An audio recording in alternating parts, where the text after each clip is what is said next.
At narito naman po ang mabilis na sulyap sa ibang balita.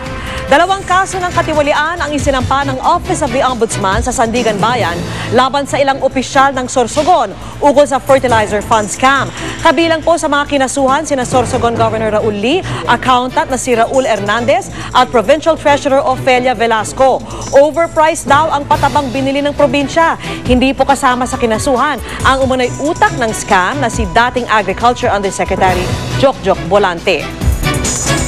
Nahaharap naman sa reklamong katiwalian si LTO Chief Virgie Torres. Ang naghain ng reklamo ay ang IT partner ng LTO na Stratcom.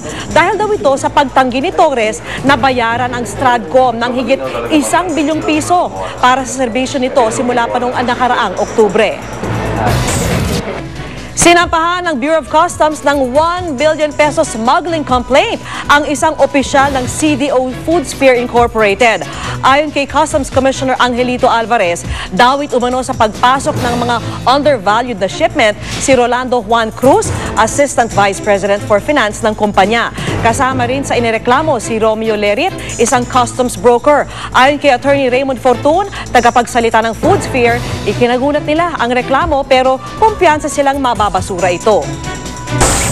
Sa iba pa ring balita, inilibing na kanina sa Jones Isabela si Sally Ordinario Villanueva, isa sa 3 Pilipinong binitay sa China. Sa gitna ng dalamhati, nangako ang pamilya Ordinario na gagawin ang lahat para tuparin ang hiling ni Sally. Tuloy din daw ang kanilang paghahanap ng hustisya. Nagsama-sama naman ay ng bigating music artist at banda para sa isang benefit concert sa Araneta Coliseum ngayong gabi. Layo ng concert na lumiko ng pondo para sa mga OFW, lalo na po yung mga napilitang lumikas ng Japan at gitnang silangan. Live mula sa Cubao, Quezon City, saksi si Aubrey Carampel. Aubrey. Arnold, kasalukuyang ginaganap ang isang benefit concert tampok ang mga OPM artists dito sa Araneta Coliseum. Muling nagkaisa ang OPM artist sa pangunguna ng OPM President na si Ogie Alcacid para sa isang benefit concert na pinamagatang Balik Ka Bayani. Para ito sa mga OFW, lalong-lalo na yung mga napilitang umalis ng Japan dahil sa pinsalang dulot ng lindol at tsunami. Gayon din ang mga lumikas o nasa gitnang silangan dahil sa tensyon doon. Kabilang sa mga nag-perform ay si Mr. Pure Energy Gary Valenciano, Chris Lawrence, ang mag-asawang Dingdong Avanzado at Jessa Zaragoza, Rachel Ango, at ang Party Pilipinas Love Team na sina Elmo Magalona at Julian San Jose. Magpe-perform din ngayong gabi sina Jim Paredes, Buboy Garavillo at ang international star na si Lea Salonga. Masayang-masaya naman si Ogie dahil muli na naman daw nagpakita ng suporta ang mga OPM artist para sa makabuluhang proyektong ito. Nandito kami lahat at simula pa lang siguro ito. Marami pa po siguro kaming gagawin para sa ating mga kababayan na nangangailangan ng tulong.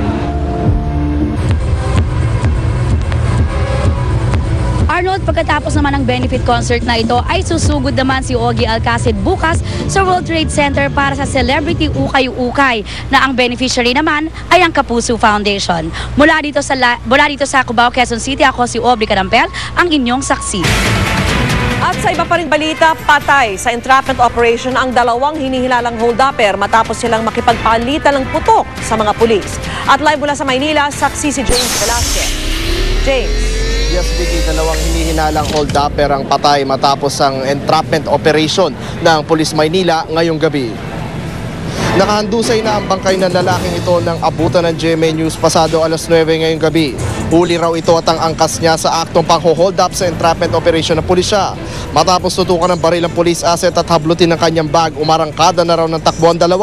Di kalayuan ay pinatigil sila ng mga nakaposting pulis at dito na umano bumunot at nagpaputok ang mga suspect. Dead on the spot ang isa sa mga suspect. Dinala naman sa ospital ng Sampaloc ang isa pa suspect pero dead on arrival na ito. Nabawi sa crime scene ang 2 kalibre 38 paltik, isang patalim at mahigit 16 na basyo ng bala. Ito yung mga nakikita nating napakalaking problema along this line, along the streets dahil hindi lang isa, 2 ang nangyayaring insidente dito. That's why we are focusing on this area.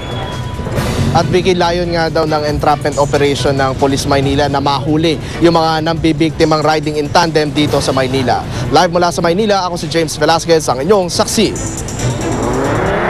Saksihan mamaya.